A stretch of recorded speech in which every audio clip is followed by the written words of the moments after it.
Bell वृक्ष की रोज परिक्रमा करने से सुमेरु पहाड़ की प्रदक्षिणा परिक्रमा करने का फल प्राप्त हो जाता है। बेल वृक्ष की परिक्रमा करने की इतनी बड़ी महिमा है। बिल्व मूले जलेरियस्तु मूर्धानाम विशिंचति सर्वती तृष्णा तस्या सैव भुवि पावना।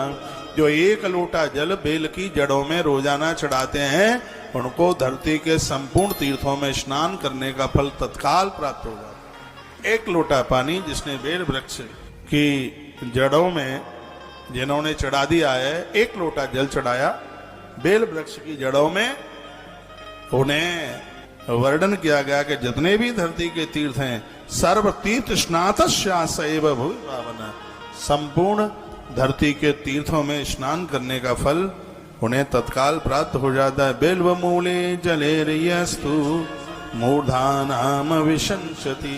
एक लोटा जल चढ़ाइए। एतस्य बिल्व मूलस्यां थालवालामनुत्तमम् जलाकुलम महादेवो दृष्टा तुष्टो भवत्तलम। एक बात और सुनिए, जो बेल की जड़ों में जल चढ़ाते हैं, महादेव की पिंडी पर जल चढ़ाते हैं, उनके पूर्वज कभी प्यासे नहीं रहते। उनके खानदान में जल देने वाला सदैव जन्म लेता ही रहता, यानी उस घर की स्त्रियां बांझ नहीं रहती, संतानहीन नहीं रहती, जिन घरों में भगवान महादेव के ऊपर जल चढ़ाया जाता है। बात समझ में आ रही है?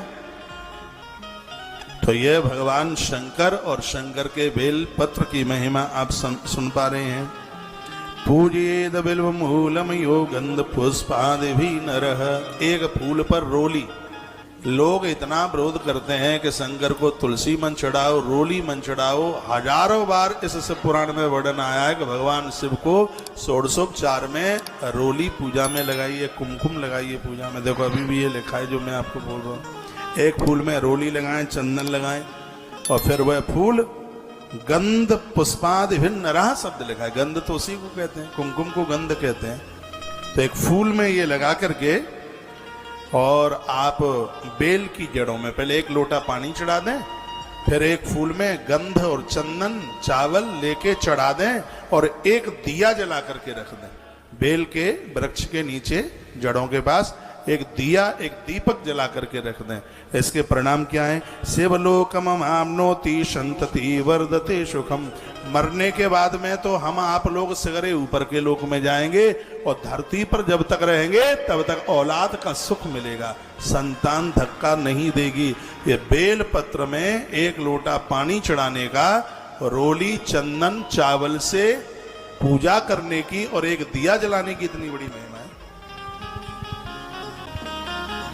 ये स्पष्ट प्रमाण के साथ में बातें कही जा रही हैं।